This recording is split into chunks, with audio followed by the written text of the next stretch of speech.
perineum yang kalau dianya kasusnya partus normal. Jadi nanti tuh gini, pas OSCE itu akan dikasih ini apa jenisnya.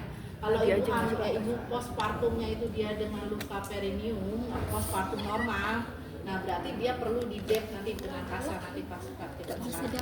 Nah kalau misalkan dia post SC, berarti kan dia hanya lochea aja toh bagian perineum vaginanya kan, nah itu tidak perlu di dep nanti dengan kasar itu.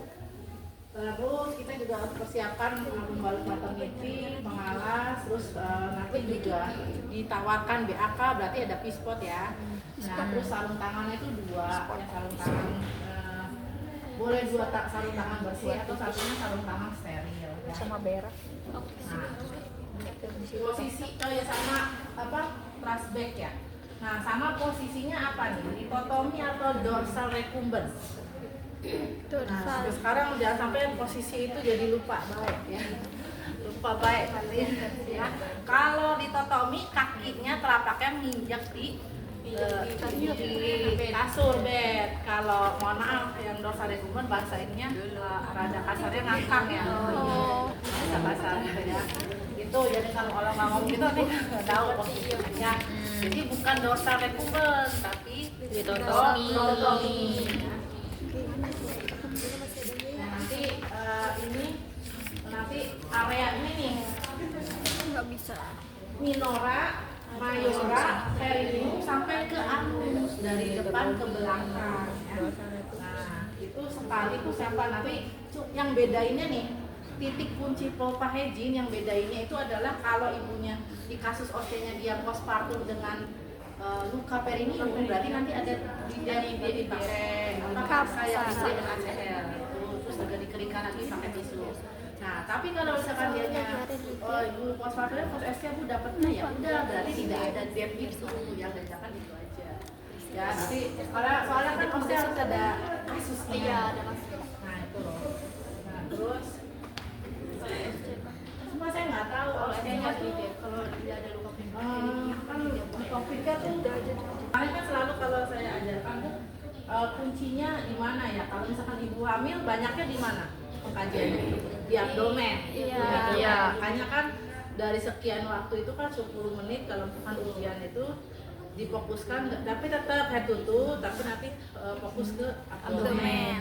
Satu tuh dari atas. Nah, tapi kalau misalkan ibu postpartum gimana? Tergantung kasusnya. Kalau misalkan postpartumnya dengan SC, ya berarti nanti area lukanya, keadaan lukanya. Tapi tetap area genitalia ngikut terus, mengkaji area genitalia ngikut terus. Jadi walaupun dia post SC, tetap area genitalia ngikut terus karena karena mengindikasi adanya pendarahan setelah melahirkan.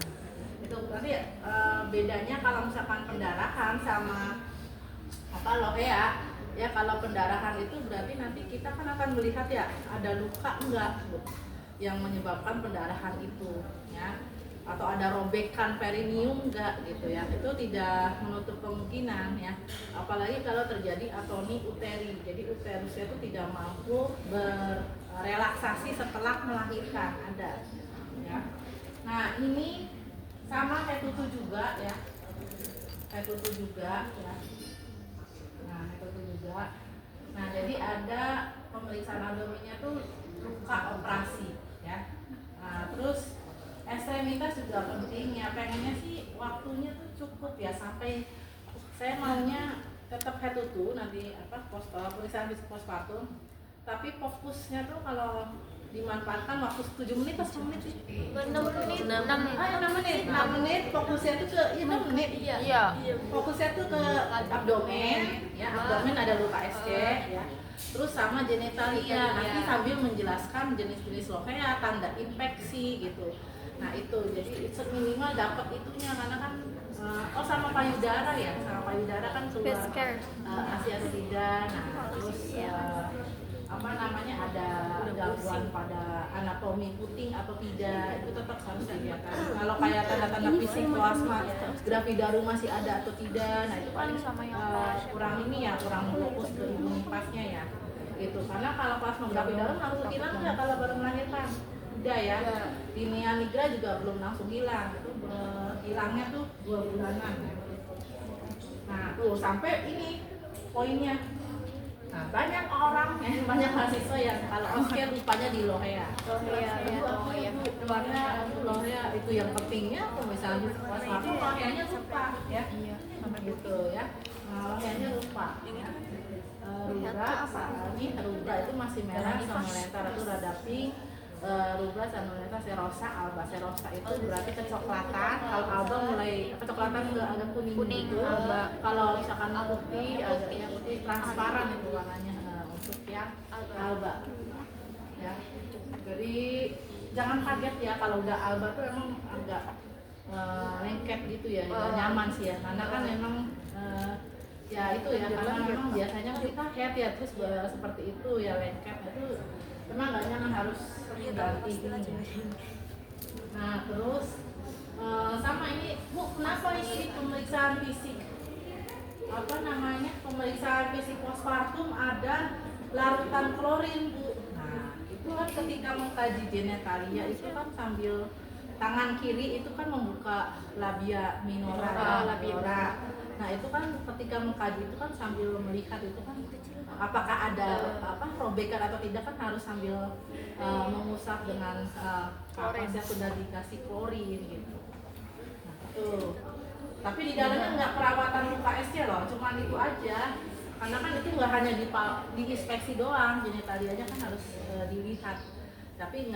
Tapi itu nggak masuk pulpahedinnya sendiri. Tuh ya. Jadi sebenarnya praktikum masih banyak.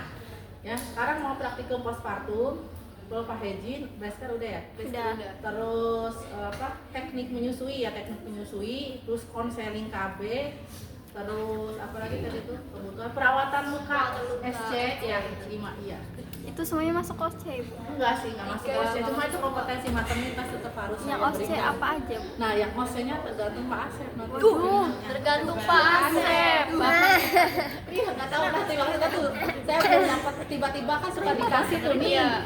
Tenangin diri lah semua. Langsung jadwal. Iya, saya nggak tahu gitu dan tapi kalau bisa saya pengen requestnya sih yang intinya tuh pemeriksaan fisik ibu hamil.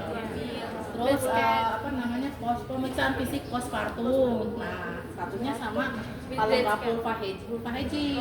Breast care enggak, Bu? Breast care-nya nanti bisa masuk ke yang nanti kan ketemu lagi reproduksi karena kan ya breast care itu kan bisa berlaku untuk bukan hanya ibu hamil dan ibu nifas gitu kan. Kalau pulpahedin kan penting banget masa udah lulus maternitas nggak bisa pulpahedin gitu. Nah maunya kalau bisa diganti oleh saya gitu. Tapi tunggu aja